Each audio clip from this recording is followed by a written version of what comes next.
Well, Europe continues to be certainly a very challenging region, but there have been a number of bright spots, I think, lately that I'd like to share with you. And I'll start, first of all, from Spain at home.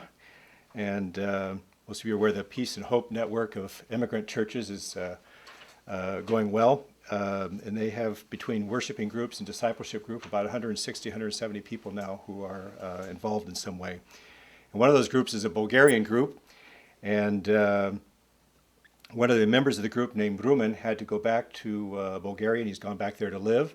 And he'd captured the vision of church planting multiplication and shared it with some of the churches in Bulgaria, some of the pastors that he knew. And most of these churches have 10, 15 people. The pastors were totally uninterested, not feeling like anything from the outside isn't going to work here. And so he just started on his own. He has two groups going of about 25 people, and they've set up and taken notice. And so they have invited now the David Guillen, who is the coordinator of the Peace and Hope Network in Spain, to come and to share about church planting multiplication principles.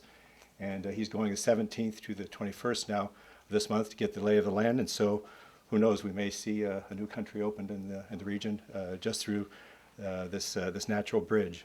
Also in Spain, though, I've been encouraged with our established churches. And I had the privilege of preaching at the Montlath Church a couple weeks ago, and a church that's really struggled and gotten down to 40 people or so, leadership problems, and to see 80 to 100 there now and it going well. And a Brazilian couple that's doing a great job as coordinating the ministry is very encouraging. The Chamartin Church is bursting at the seams with 130 to 150 people on Sunday mornings, and so that's been encouraging.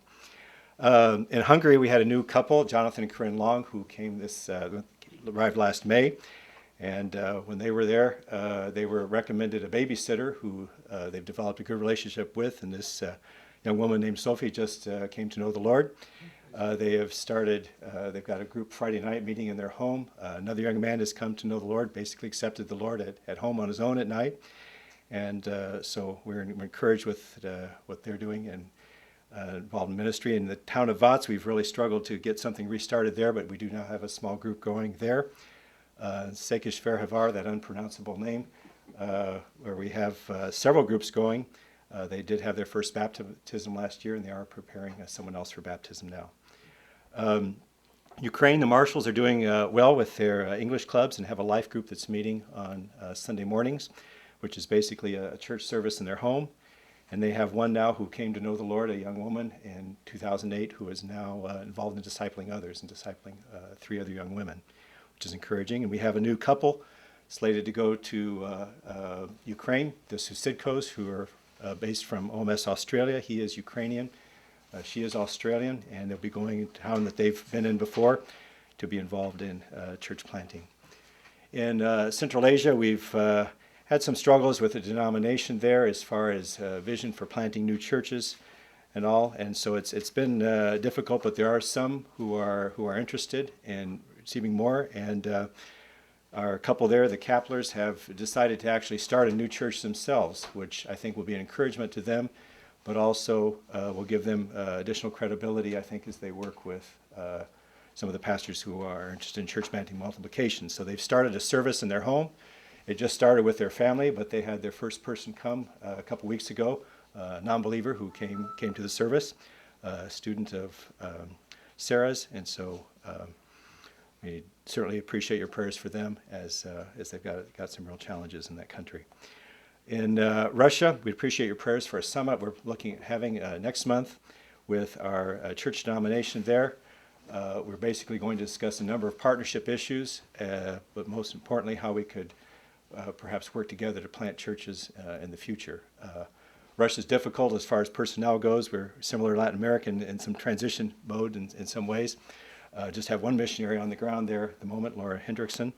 But if things go well with the summit, there is the possibility of getting one-year visas. And so we'd really appreciate your prayers for that as we work through issues and explore the possibility of really working together in church planting in the future. We've had two new countries that have come into the region in the last year. One of these is Portugal, where we're on the verge of signing an agreement with a large 200-member church in the Lisbon area.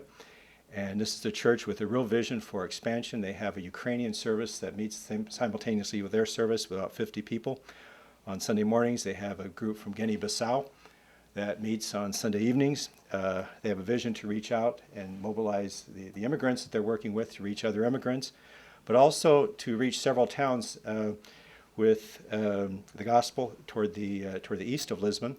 There is a doctor involved with them who gets assigned to a different town every day with the Portuguese health system, and she has a heart for evangelism, has opened some new groups in different towns where actually she has been sharing her witness, and so there are some small groups going, and they're very interested in partnering with us, receiving training and preparation, and would even like a career couple to come from OMS. So we will be going in March to discuss church planting multiplication principles. David Guillen will be leading a seminar there for them, and we're excited about that.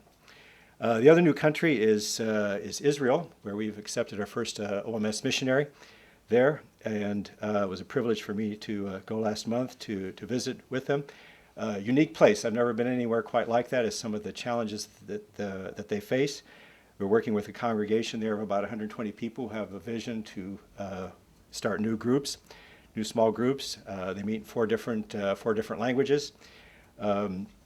And one of the big challenges there is the Orthodox, the deeply religious Jews who make things very difficult for those who they would see as being betraying their roots by becoming messianic and becoming believers. And so certainly would be a unique challenge for us there.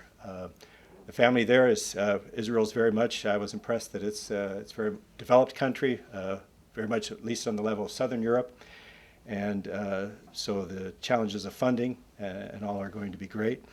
But we're excited about that and see how the Lord works and opens doors in that regard.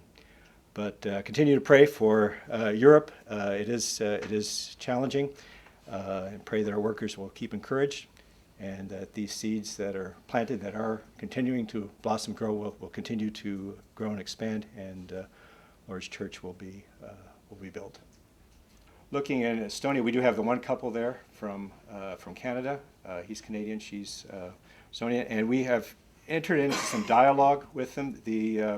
Mark Nelson, our missionary there, is working with Finno-Ugric groups in Russia, and so we started some dialogue, the possibility of being involved through ECC, through some training and so forth, and it's just in very initial phases of dialogue. But we also are involved in the Methodist Baltic Theological Seminary there by means of Mark. But his real heart, I think, is in the work among Finno-Ugric groups. He's head of the missions committee of the Estonian Evangelical Alliance there, and he's doing a good work trying to mobilize Estonians to reach Finno-Ugric groups where they share some common roots.